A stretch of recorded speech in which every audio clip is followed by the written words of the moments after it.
Time for us to get started. I always hate to break up good fellowship, but for time's sake, we're going to have to try to get all of this in. For those of you who told me a couple Wednesday nights ago that we just got into a good point of Luke chapter 7, and now we're going to have to wait till October to get it, well, now you get to have the rest of it this morning.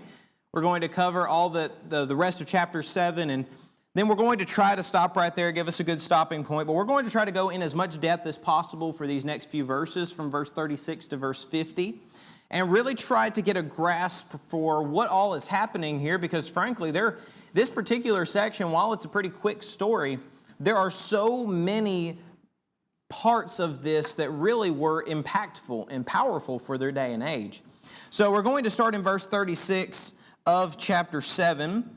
And let's take verse 36 to around verse 39, if someone could read that, please. Verses 36 to 39. Then one of the Pharisees asked him to eat with him, and he went to the Pharisee's house and sat down to eat. And behold, a woman in the city who was a sinner, when she knew that Jesus sat at the table in the Pharisee's house, brought an alabaster flask of fragrant oil, and stood at his feet behind him, weeping. Began to wash his feet with her tears and wiped them with the hair of her head. And she kissed his feet and anointed them with the fragrant oil. Now when the Pharisees who had invited him saw this, he spoke to himself, saying, This man, if he were a prophet, would know who and what manner of woman this is who is touching him, for she is a sinner. All right, so if you wanted to make an outline for yourself over this chapter, verses 36 to 39 would be the woman anointing Jesus, the sinful woman coming to Jesus. Verses 40 to 43 would be the parable that Jesus tells to Simon. Verses 44 to 47 would be Jesus' rebuke, and verses 48 to 50 would be Jesus' mercy shown to the woman. And so this first section here of the woman anointing Jesus is quite interesting because we see in the very beginning, remember, Jesus has just given a powerful speech to the Pharisees, and definitely not one that made them happy, as most of his sermons did not. But he's asked to go to one of these Pharisees' houses to eat with him. Now, this was a very common thing to do in ancient Judea, was you would invite a preacher or a teacher to your home as a way of basically extracurricular activities, but also to support the work that they were doing. Back in this day and age, you didn't have a career role as a preacher or as a teacher of any kind. Rather, what you did was those who listened to you, those who followed you, they also contributed to your effort. It was kind of similar to our missionary style of worship or of leadership and roles today. And so what they were doing was they would have these people around in order to learn from them, to listen to their speeches more, and with this Pharisee's particular role, very likely to check him out in more detail. He's wanting to figure out who Jesus is and what he is doing and why. And so he invites him to his house. He says he sat down to eat, and says, and behold, a woman of the city, in the city, who was a sinner, when she knew that Jesus sat at the table of the Pharisee's house, brought an alabaster flask of fragrant oil. So he goes to this man's house. This woman hears about it. It says she was a sinner. Now, according to most takes on this, it's very likely this woman was a prostitute. Very, very likely this was her role. The term sinner is very broad, but oftentimes it relates to the basest of roles. So this could be someone who was considered a lower class citizen due to their lifestyle. It was actually not illegal under the Jewish law for a woman to be a prostitute.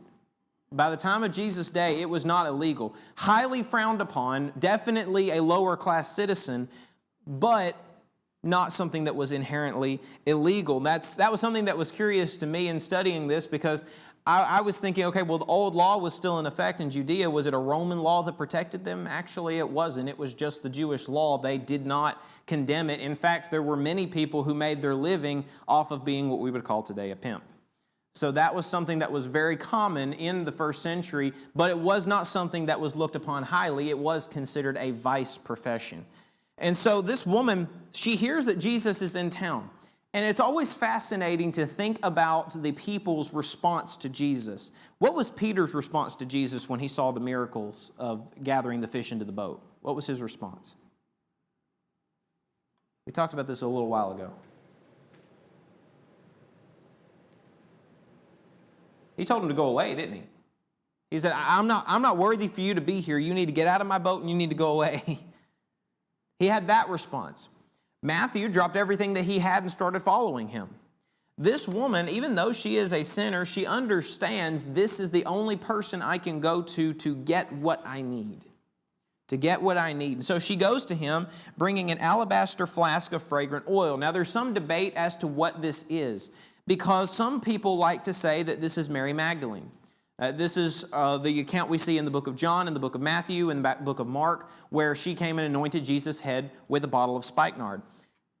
The context doesn't quite match up with this, makes it very difficult for that to be the case. So it's very unlikely that it was Mary Magdalene. So with that being the case, the oil is kind of debated as to what this is. Some people think this is myrrh, which would have been still a very costly fragrance to have. In this day and age, it was not very common for you to have all these different oils and fragrances. This is also something that leads to the fact that she was possibly a prostitute, was because this would have been a tool of her trade and she would have had the money to pay for it. So she was bringing this to Jesus, bringing the alabaster flask of fragrant oil. Now, alabaster is just a container. It's the material that was used to hold this. And so she goes to him, and notice verse 38, and stood at his feet behind him, weeping, and began to wash his feet with her tears, and wiping them with the hair of her head, and she kissed his feet and anointed them with the fragrant oil. Now, I want you to try to imagine this scene, because when we think of eating together as a group, we think, okay, well, we're sitting at tables, and we're around the table, and you're sitting up in a chair. In this time, that was not the way that you ate. In this day and age, it was a reclined position, so you would be sitting on a couch or something along those lines, especially in a more well-to-do person's house, such as this Pharisee. And so he is reclining at this meal with these people and talking with them. So what this woman is doing is she's at his feet, meaning she's standing off to the side of where he is lying. And it's important to consider this as well, because this is a role that she is establishing for herself. Where would you stand if you were above somebody? If you were in a court, let's think of this as in terms of a kingly setting. Where would the king sit? At the most elevated point or at the head of the table, right? We think about that line. The head of the table. Where would you sit if you were second in line? Just to his right hand. We hear about this with Jesus, right? He sat down on the right hand of the Father on high. We see that in the book of Hebrews. So there's a role that's taking place. Where would you sit if you were where would you be? What would your role be if you were at someone's footstool? You're a slave. You're the lowest possible rank in that room. This woman is standing at the lowest possible ranked position she could be. Now, something else is important to consider with this. She's washing his feet. What do we know about washing feet today from this day and age, in reference to this day and age? What do we know about washing feet? Was this a common thing? It was common to be done, but here's how it was more commonly done. If you were a person of means and you had a guest come into your home, you not only provided a bowl to wash your feet, you provided a slave to wash it for you. If you were someone who was of lower means and you invited someone to your house, you would still provide a bowl of water and the materials to wash your own feet. So what this woman has done is she is taking on a servile role. She's saying, I am a slave in this household, even though she doesn't belong to anyone that's here. And if she was a prostitute, then she would have had quite a bit of wealth for herself. She would have been able to provide for herself. But she's taking on a position that is the lowest possible class she could take. And she is consistently humbling herself even more. So she's taking on this low position for herself, and she is trying to show Jesus, I don't think I deserve to be here. I am taking on this very low position. Now, she did three things here that are interesting. She washed his feet, dried it with her hair, and then what? She kissed it. She kissed the feet. What do we know about the term worship? What does the word worship mean in Greek, the Greek word for worship? Prosunko is a word. What was that? Prosunko is a word. That's the word, but what about worship? The Greek word's definition means to kiss the hand toward as a dog would lick its master's hand. She's kissing the feet. This is beyond worship of Jesus. This is saying, not only am I worshiping you because you are higher, I am actually lowering myself to a lower point than someone would worship God. That's the concept behind this. She is taking this to the utmost level of I am in the wrong. I am separate from you. I have need to reflect upon this. I had need to do these things to you. But then she anoints it with the fragrant oil. So these four things together shows a very powerful account from her. She, first of all, when she's washing her feet, she's showing hospitality or service to him, recognizing he is someone that's worthy of doing this role. The second thing that she does is wiping it with her hair.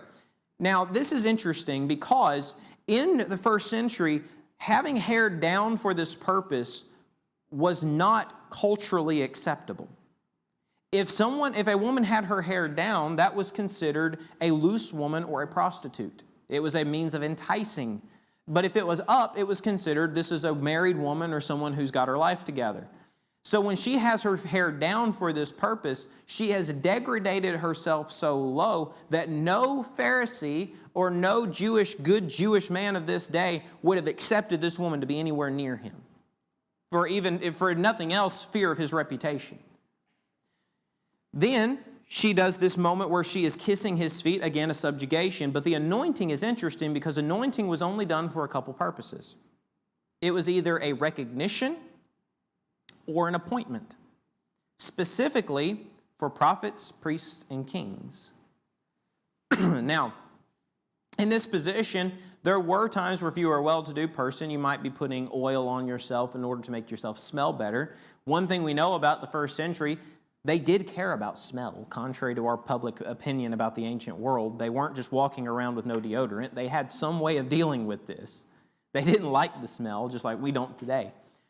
And so they tried to come up with ways of addressing it. So there's multiple ways that could be read, but basically what she is identifying him as is God or a prophet, priest, or king. That is her recognition of him right now. Now, let's think about this from the perspective of where she is. She's surrounded by what group of people? Whose house is this? A Pharisee. What do you think he's thinking about a woman recognizing Jesus of this type of woman recognizing Jesus in this role? Probably not going to be thrilled about it, right? Well, it shouldn't really matter. In verse 34 said he was accompanied by sinners. Yeah, he was. And this is something that we think about in terms of this day and age. Jesus was going into the belly of the beast constantly. Oftentimes in the 2025 church, our worst enemies are the ones we sit next to in the pew.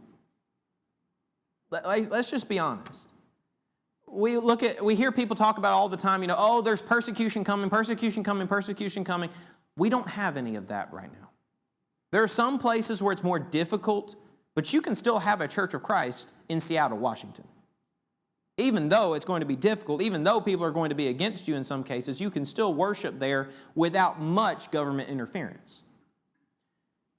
Jesus was walking into the places that hurt his reputation just by being there. Have we considered that? Where do you go to find the lost? Where the lost are. I know several of you in here are hunters. Would you go hunting for a deer in the middle of a river? Well, no. You're going to go look on the bank and in the woods, or maybe open fields where there's ways that they can actually eat something, right? That's where you're going to go. You're going to look for them there, just like you wouldn't look for a squirrel in downtown Manhattan. You're going to try to find out exactly where you need to go in order to get the job done. Jesus is going to those who are sinners because he knows these are the people that need to be taught. Now, there's another reason Jesus went to a lot of these people, especially the Pharisees, and that was to identify false foundations.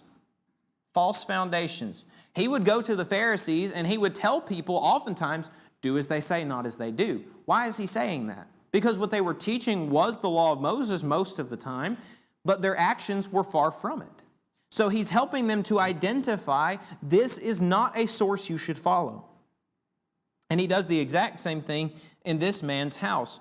So after this is accomplished, starting in verse 40, Jesus answered, or let's start in verse 39, excuse me. Now when the Pharisees who had invited him saw this, he spoke to himself, saying, this man, if he were a prophet, would know who and what manner of woman this is who is touching him, for she is a sinner. The Pharisaical mindset was separation is purity. And that was taken from a lot of the law of Moses, and specifically referencing you're not supposed to intermarry with people, you're not supposed to be a part of the culture of the other lands and things of this nature. But they took this to the extreme. Basically, the only way that you would be accepted into a Pharisaical circle is if you were the holiest of the holies. That's why when Paul says, I was a Pharisee of Pharisees, he was in the in of the in crowd. This man he knew the law of Moses. He practiced the Pharisaical law. He did everything he was supposed to do. People would have looked at Paul and said, this is the example. Hey, you want to see what it means to be a Pharisee? Go look at Saul of Tarsus. That would have been the utmost level. So this man, when he is bringing in Jesus, he's trying to hear him speak, and he does have problems with what he is saying. We see that from him trying to figure out exactly what's wrong with him. But he sees this woman come in, and he says, here we go. This is how we know he's not a righteous man. Because if he's either not righteous or he's not a prophet. Because if he was a prophet, he would identify who this woman is. He would not let her anywhere near him. But if he does know who this woman is and he's a prophet, then he must be a sinner because he's allowing her to be here. You see what's happening here? This man is looking for every opportunity, and very likely, once this conversation is over and he's got his pieces of evidence against Jesus, he's just going to go report it to the other Pharisees and tell them, hey, here's what I found out about this Jesus of Nazareth that we can get him on. But this is interesting. Jesus knows what he's thinking. Verse 40 says, and Jesus answered and said to him, Simon, I have something to say to you. I love how he's identified. There are very few Pharisees that are identified in Scripture. Very few. We have Simon here. We have Nicodemus that's mentioned. We have Gamaliel that's mentioned. We have the high priest, Annas and Caiaphas. But we don't have very many that are listed in Scripture. But Jesus specifically addresses him here. So notice what happens. Simon, I have something to say to you. So he said, teacher, say it. Now, this is kind of sleazy. This Pharisee is trying to undermine Jesus, and yet he addresses him with a proper rabbinical title. This is a respectful response. Have you ever had somebody that you knew was working against you? Maybe you had someone tell you, hey, watch out for so-and-so. They've been trying to get you fired. Or they've been trying to get it at you. They've been causing all kinds of issues with you. And you go up to that person and they say, hey, buddy, how's it going? Everything going good with your family? Oh, did you have a good vacation? You ever had those moments before? It just makes you sick, don't it?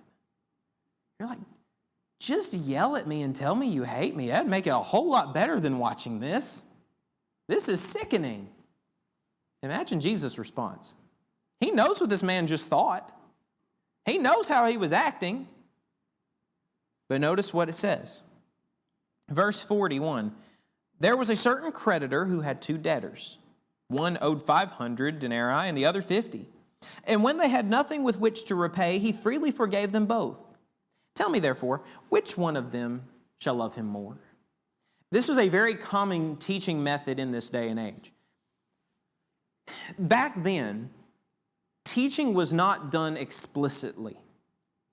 Generally, what they would do is they would present a story, an account of some sort, and they would try to get their audience to think through it for themselves. It's not something we like in our day and age. We want every single step laid out because I want to pass the test. That's how we want things done, right? Well, back then, they encouraged critical thinking. I want you to think through this. I want you to try to understand this for yourself. I want you to put this in the way you understand it.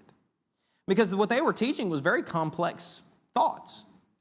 And so they were trying to encourage these people in this. So Jesus does not explicitly say, hey, Simon, you're a sinner for this. Instead, what he says is, hey, let me tell you a story. Let me try to see how you think through this problem. So he says there's one man, he owed 500 denarii and another 150. The creditor, he forgave both of them. Who do you think loves the creditor more? It's a pretty simple A little puzzle, is it not? Who would you say? Just go ahead and shout out. Who would you say loved him more? The one with the more money, right? If you found out today, let's put it this way. You owe money on your house. You are one payment away from it being yours officially. And the bank comes out and says, hey, you know what? Just forget that payment. It's all right. You've paid everything else. That would feel good. But what about the person who just bought their house and the bank says, it's okay. You got the house. It's yours. You know, honestly, the person who was forgiven the last payment might be mad if they found out that happened. What do you mean I paid every payment except the last one and now you forgive this guy? Just watch what happened with the student loan conversation that happened just a while back. That makes people upset, right? But those who owe more are going to be more thankful when it's forgiven, right? So he tells that to Simon, and here's what Simon says. Simon answered and said, I suppose the one whom he forgave more. Answer just like all of you did, right? Perfect answer. And Jesus even responds. He says, and he said to him, you have rightly judged. He's talking to Simon. He gives him a little thought analysis, and he says, good job, Simon. You did exactly what was right. You thought through this. But then he's going to get to the meaning of what his parable was, what he was trying to get across. Go ahead, Monty. Simon has challenged Jesus to who he was. He talks about him being a prophet. He said, man, you know, if you were a prophet, you'd known who touched you. So he's already challenged Jesus into what he's, and Jesus is making this analogy to him, this parable, and he's going to make him think. Absolutely. Absolutely. And Jesus did this often. It's very fascinating to see Jesus' teaching style. Jesus' teaching style would drive us insane. Because we would be asking questions in a class, and he would give you a roundabout story, and that would be the end of it. And we'd be sitting here saying, well, what was the answer? I asked you a question. Give me a direct answer. He would not have given that because he wants us to think through. The most powerful answer you will ever receive is the one you figure out for yourself. When I'm having a Bible study with someone, I rarely will answer them directly for this exact reason. Because I can tell you exactly what the Bible says. I can tell you everything that's in there, the moral stances, the things you're going to have to change. But I need you to recognize where you are. I need you to recognize what you need to change. Recognize their sin, exactly. And this is what's fascinating about what happens next. Notice what he says. Verse 44. Then he turned to the woman and said to Simon. Now that's interesting. Why is he turning to the woman and still talking to Simon? The focus of the conversation shifted. Jesus was looking at Simon because he was the parable. He was the focus of the lesson. But when he turns to the woman, psychology tells us, you can say that, and it's always fun to throw around, even though it don't mean a whole lot most of the time, but psychology tells us the person you're interested in a conversation is the one your feet are pointed towards. So now when you're in a group of people and you see feet are pointed away from you, you know you're not the important one. But that's what's happening in this situation. Jesus is turning the focus to the woman because the woman is the actual focus of what he's trying to get across. That's what he's trying to help these men understand, specifically Simon. Go ahead. It's unusual for her to be there in that culture. Yes, very unusual for her to be here in this culture. And Jesus is drawing attention to her, which is something she probably was trying to avoid. She's at the feet of Jesus. She's washing his feet, taking on this role of a servant. Generally, you're not going to pay attention to the servants in a feast. You're going to be paying attention to the guests. But Jesus is drawing attention to her. And notice what he says. Do you see this woman? I entered your house. You gave me no water. Water for my feet. But she has washed my feet with her tears and wiped them with the hair of her head. And notice this next.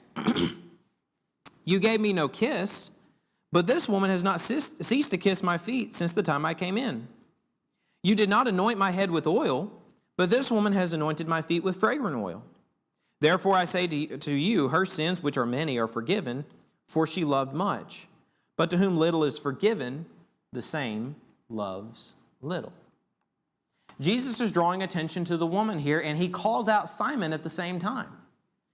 He tells this woman, or he talks about this woman, he says, do you see this woman here? When I came in, you gave me no water for my feet. What does that tell us about Simon? Bingo, neon sign, red, there it is. He thought nothing of Jesus. Which is fascinating because what did he just call Jesus earlier? He addressed him with respect in person, but in heart, he thought nothing of him. So he tells him, you brought no water for my feet, meaning you showed me no hospitality. You brought me here to eat with you, okay, that's a level of hospitality, but you didn't let me wash my feet, so I came in here as an arm's length guest, not as an actual guest. He says, this woman has not ceased to wash, or has washed my feet with her tears and dried them with her hair. She went an extra step than what was normal. He says, when I came in, you gave me no kiss. Now, okay, this is our day and age, right? We don't use kisses in that normal sense. If you see two dudes kissing one another, you got a lot of thoughts coming, right? In this day and age, what was the purpose of a kiss? It was a symbol of what? Now, this is kiss on the cheek. This is not the other one. This is kiss on the cheek. What's it for? What's another famous instance where someone kissed Jesus? Judas. Well, in that case, it was for identification. It was for identification, but what does a kiss normally mean, though? Greeting. It's a greeting specifically reserved for kinship or friendship. It is a recognition of closeness. So what Simon told Jesus from the moment he walked in the door, I have no hospitality for you. You are not a friend. You are not a brother. You are not close to me in any shape, form, or fashion. Then he continues, you gave me no oil for my head, or you did not anoint my head with oil. This one has anointed my feet with fragrant oil. Now he's telling him, I don't think you have any importance. You're not an honored guest. You're not someone I pay attention to. You're someone I'm watching. And then finally, he says, therefore, I say to you, her sins, which are many, are forgiven. He doesn't appreciate Jesus' ability to forgive sins. He does not. And specifically, we see this earlier on in the book of Luke, whenever he tries to heal, or he heals the paralytic, but tells him, your sins are forgiven you. And the Pharisees watch this happen, and they say, this man's a blasphemer. No one can forgive sins but God. You know, there are so many times, and I'm sure you've had this happen to you before. Have you ever had a moment where someone makes a statement and you just sit there thinking, can you just listen to yourself? you just said exactly the problem. Do you not see it? They said the exact things they needed to say. They understood the facts of the matter. They just didn't accept it was Jesus. They did not accept this fact whatsoever. So what Jesus has done, he has called out a man that has thrown a party in his own house and has attacked his hospitality in front of his guests. How do you think things would go if you went to a Southern grandma's house and then talked about how bad her hospitality was? I heard some wows, yeah. Not good. Not going to end well.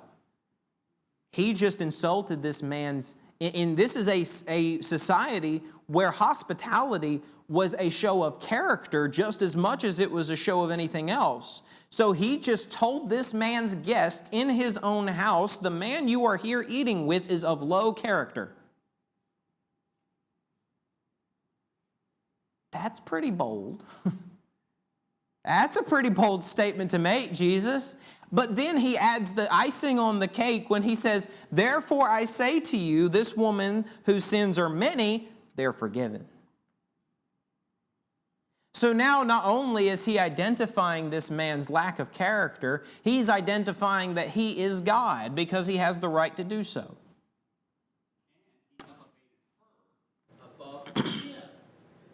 And that is going to be a consistent problem with the Pharisees. For those who couldn't hear, he elevated this woman over the Pharisee. holding her up in a position of prominence, saying she understands. What does Matthew chapter 5, verse 3 say? Anyone can bring it up at the top of their head, or if they can get there quickly. What does Matthew chapter 5, verse 3 say? Here's a hint. It starts with blessed. It's one of the Beatitudes.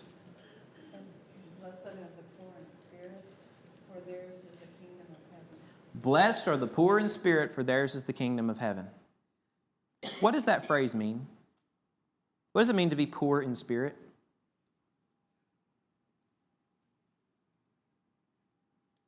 When we call someone poor, what does that mean? That person's a poor person. What is that? They're lacking or destitute in something, right? So Jesus is saying, blessed are those who are poor in spirit, meaning those who recognize they have a need. They're not those who think, I've got it all figured out myself. Friends, let's be very clear with ourselves. In our day and age, we consider the opposite of that. When we're looking for those to be considered good subjects for evangelism, we're probably looking for someone who's been religious before. Someone who's been in a denomination. Someone who is maybe put together, maybe someone who's got money. That's our culture. That's the culture in which we live. We will spend weeks door knocking a rich neighborhood and getting no contacts, and we'll avoid the slums. Jesus went to the slums. Jesus went to those who were rejected by society because they had a need. This woman understands, I have a need. Which is fascinating if she is a prostitute, because she would have been one of the only classes of single women who could provide for herself. But she recognizes, no, this is where I need to be. This is the source. This is the one I need to pay attention to. And fascinatingly so, if she used this ointment to honor him and it was a tool of her trade, that's a sacrificial act in of itself, is it not? She's taking something that was used for evil and she's saying, no, I'm giving it to God. I'm offering myself. And so he addresses this act from her and he tells this Pharisee, but to whom little is forgiven, the same loves little. For curiosity's sake, I'm going to ask, you don't have to raise your hand if you don't want to. How many of you grew up in the Lord's church? Okay, it looks like, I would say roughly 50-50, something like that. It's a preacher's count, it's exaggerated, but probably 50-50. How many of you have made this statement or thought this before? Generally speaking, those who grew up in the church take it the least seriously. Heard that before? Thought that before? We probably all heard that before. I see some heads slowly nodding. Yeah, we've heard that before. Why do you think that is? Now, that's not an indictment on those of you who raised your hands that you grew up in the church, but what does that usually mean? Why do people say that? Bingo. We take it for granted. If you don't have something and then you receive it, you see it as more valuable. That's why in our day and age, in many cases, the Bible is really not that important to people because you can buy it at any dollar store. You're not going to be hindered from reading it. We've got Bible apps out the wazoo. You can read the Greek, Hebrew, and everything else you want to. And so people don't see it as valuable. But go to a place where they're not allowed to read the Bible. Go to a place where they're persecuted for worshiping, and you will see very quickly the level of commitment these people have. Jesus is telling this man a very powerful statement that those who are forgiven of little love little. This is not saying that those who have had access to God and grew up learning about God and all of those things are those who just don't care or they're not interested or they don't love God, anything of the sort. But if we don't recognize how bad off we were before God, how are we going to recognize how much we're indebted to Him? There are many people, and I've struggled with having these studies before. I'm sure maybe you have before as well. I've struggled having studies with people who grew up in the church, especially kids, because they grew up hearing all the sermons. They grew up thinking, oh yeah, I'm okay. Yeah, I go to church all the time. I listen to all the sermons. Yeah, we're the ones that are doing the right thing. They can tell you everything there is to know about the Bible. But they don't recognize their need. I remember the first time that hit me. I grew up in a preacher's home. I grew up surrounded by all this stuff. And the first moment I realized that I was in the wrong, that I needed God, that was a terrifying moment. Realizing I've been going to church my whole life. I've been worshiping with Christians. I've even been calling out the wickedness of other people, but I'm lost. She understood it. She understood it so much that she said, I have no pride that will keep me from doing what I need to do. Here's the interesting thing. She didn't know what to do to be saved. Have y'all thought about that? These individuals coming to Jesus, they didn't know the path. They just knew He was the source. So they said, I go to Him. What He tells me to do, I do. Are we that way? That's something you have to answer for yourself. I can't answer it for you. I can't tell you anything like that. I can tell you there's been many times where other people, and there's been times where I've done it myself. I've heard a sermon. I know what I need to do. I know what I need to change. I don't do it. You've probably had those moments before in your life as well. Do I have the attitude that whatever God says to do, I do? Jesus is addressing this Pharisee because this Pharisee was saying this man would be nowhere near this woman if he knew what she had done, but he didn't understand that she, and many others like her, loved God more than those he held in high esteem. The Pharisee struggled with a problem. I got to be careful with this because part of my sermon this evening is on this stuff. I don't want to spoil it. But there was a problem among the Pharisees where they held the law in higher esteem than the Lord. Where they genuinely believed that the law was the way that you are saved instead of God giving us the law in order to protect us, in order to help us. So they had a higher regard for the law of Moses than they did for the Lord Himself, and we see that played out right here. They'll try to attack Jesus with the law He wrote. He knows it. He knows what's involved in it, but they're trying to attack Him with it. So then, verse 48, it's interesting. He says that her sins are forgiven before He tells her they're forgiven. Did you catch that? He told Simon, her sins are forgiven. Can you imagine there's a little bit of shock with her right now? She came in here thinking, I'm going to get driven out. Very likely.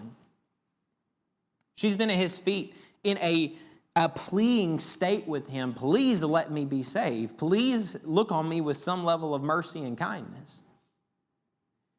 And He tells Simon, her sins are forgiven. Have you ever had someone stick up for you? Or maybe you weren't going to stick up for yourself. You weren't going to say a word, but someone else stands in the way and says, hey, that's my friend. Or, hey, you're not going to talk to them like that. And there's a level of, hey, that was nice. That was cool. Someone stuck up for me. No, people don't usually stick up for each other. I imagine this woman was floored by this statement. In pure shock, because this man, a rabbi, a teacher, stood up to a Pharisee for a sinner. That's a powerful moment. And it's a shifting moment too. We see why these people came flocking to the church. It was because they cared about the people no one else did. Can that be said of us? I know we want to say that. I know we'll say that very quickly and we'll probably jump to that immediately. But is that actually true of us? You know how we know? You know how we find out if that is true of us? The same way we saw the heart of Simon. His words said one thing, his actions showed another. He called him rabbi, he didn't honor him. When we go out into the world, what are we looking for? Are we looking for somebody that doesn't scare us? Are we looking for the easiest mark? Or are we looking for souls that need saving? Do we see everybody as the same? Now, I'm not saying you go find a drug house somewhere, you walk in and start preaching to the gangbangers. That's not what I'm saying right now.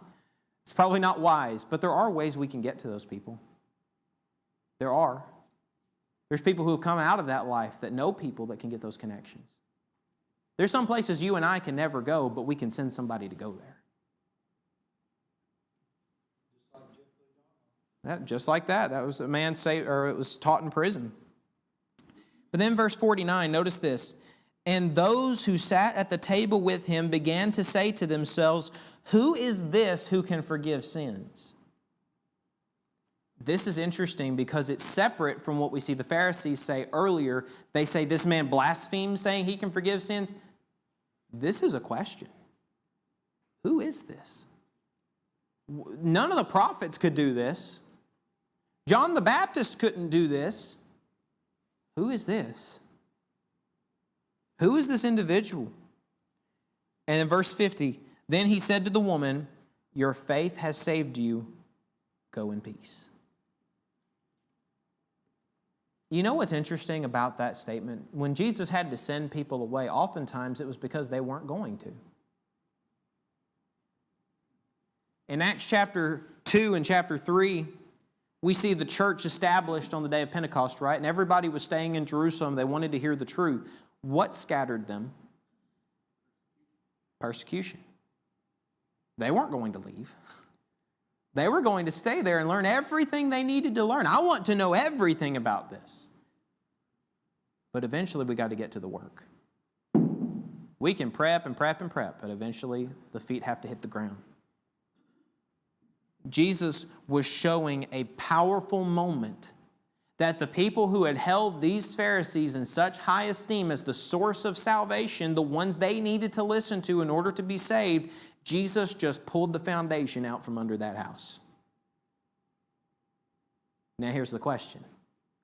What happens next? When you pull a foundation out from under a house, what tends to happen? It crumbles. It becomes unstable, definitely, if nothing else. Jesus just lit a firecracker underneath the Jewish culture.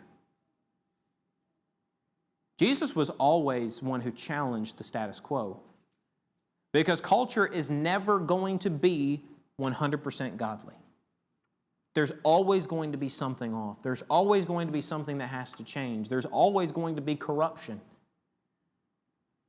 What's important for us and what was important for them was to recognize the actual source rather than our own preconceptions, rather than our own ways of thinking about things. So that's the end of chapter 7. We're going to see a lot of interesting things happen later on. Unfortunately, with the summer series right now, we can't jump into this on Wednesday nights. But I want you guys, when you look throughout this section, Luke is one of the best examples I can think of just trying to get a basic understanding of Jesus' life, his ministry, and things of that nature. So if you ever have a moment where you're trying to talk to somebody about Jesus or trying to lay a foundation, give them the book of Luke. The book of Luke is a perfect place to start. Don't start in Genesis. You'll get lost by Exodus. Try to make sure that you give them something that they can hang on to, that they can understand, and Luke is a perfect place for that. Any comments or questions before we dismiss? Well, Jesus had the power to forgive sins, Mark 9:1. Absolutely. Mark 9:1 tells us that he has the power on earth to forgive sins. We also see that in Matthew chapter 28, verse 18, where he says, all power is given unto me in heaven and in earth. So we understand that's an important aspect of Jesus' character, is that while he was on earth, yes, he was the sacrifice, absolutely. Yes, he was God, but he was able to exhibit that authority on earth too. They're definitely going to have so many issues as a result of it. And you would think they would have learned eventually, but they're people, we're people. Sometimes it takes a lot of knocks to the head to learn something. So, thank you so much for your attention. You are dismissed.